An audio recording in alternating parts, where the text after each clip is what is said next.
Hello, my name is Darren Thomas and I'm the Director of Educational Research Techniques. In this video, we're going to take a look at finding the formula for general term sequences. So let's go ahead and get started. So imagine, that you might have the following table and you're trying to figure out what the formula might be for it. So of course I have my n.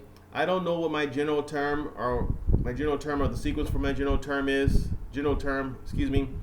And so I have the following n numbers. So I have 1, 2, 3, 4, maybe 5 as well. And then I notice that they kind of go up like this: 5, 10, 15, 20, 25. Now, in the beginning, when you're first doing this, it's kind of intuitive. You kind of look at the pattern and you try to infer what the general term might be for the sequence based on kind of what you see. So we know that our general term is going to be something a sub n equals whatever. Now, and also I know that I'm going to have an n. Now, how many n's is not clear, but we're just going to put 1 here for now. Now, the question I need to figure out is that what is happening in the sequence with each n. And so it looks like it's going up by 5 each time. So 5 to 10, 10 to 15, 15 to 20, 20 to 25, etc. So I can probably comfortably say that, a of a sub n equals 5n. In other words, what's happening is each time I'm going up. And see, I can check this. So if I put in a1, it's going to be 5 times 1, and it's going to be 5. So that works. And if I do a sub 2, it's going to be 5 times 2, and it equals 10. I think you're starting to see the pattern here. So this is the answer. Again, we just had to kind of play with the numbers to try to figure out how to do this intuitively. Of course, there are other methods for this, but this is what we're starting with for right now. Let's do another one. This one is kind of wild. So check this out. You got your bar here. You got your n. We don't know what our general term is for the sequences yet, and so we go 1, 2, 3, 4, and 5. Now, I start with -3.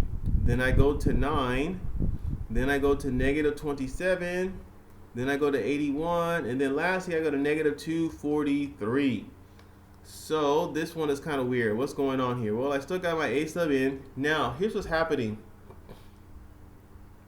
I start with -3. Well, let me back up. First of all of my numbers here in my column to the right, these are all some sort of a multiple of 3.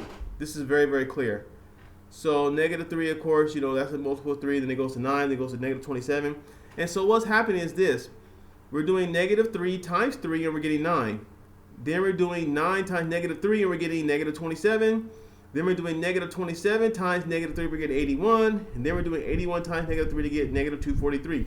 That pattern is clear enough. So I know that something about this is going to be multiplied by 3n. Now, I'm not quite sure what's going on, but this is what I'm going to start with. But now I have a problem. If I stop with this, I'm not accounting for the negative. So I have to think about that. So maybe I can multiply it by -1, maybe. Okay, now I'm getting somewhere. So, but now every single time I put in a number, it's going to be negative. So for example, if I do 1, 3 times 1 is going to be 3, times -1 is going to be -3.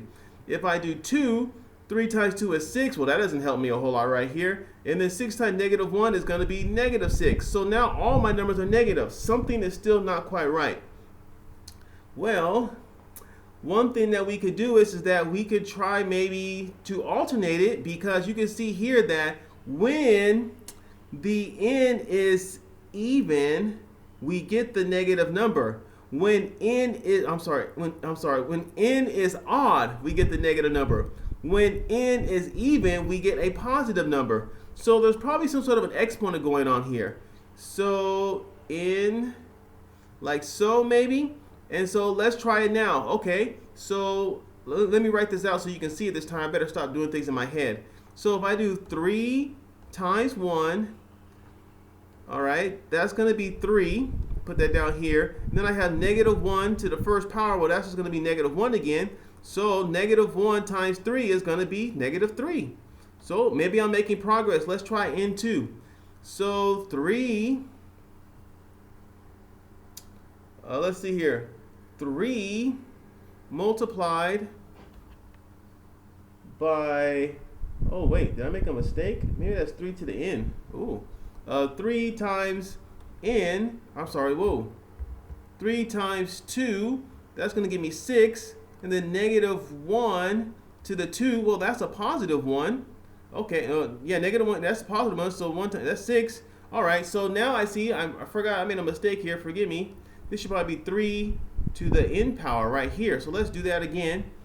So now I have, let's see here. I have a negative, let me go back. Whoa. So this should be to the nth power, like so. So let's see here. I got 3 to the 2, because I'm doing n equals 2 right now. And then I have negative 1 to the second power. Okay, so negative 1 to the 2. All right. And so that's going to be 1 times 3 to the 2. That's going to be 9. That works. Okay. And so how about now negative, how about 3? So now we have negative 1 to the third power times 3 to the third power. So 3 times 3 is 9, 9 times 3, so that's 27. And then you can see here that we got negative 1 times 3 times 3 times, so that's going to be negative 1. So now we got negative 27. So it appears that we're kind of going in the right direction. That's kind of what's happening here. Now, 1 plus 1 is 2 to the negative. So this might be our answer. So if I had to give you a simple answer, I would say that a to the n could be as follows. A to the n, well, excuse me. A to the n could be negative 1.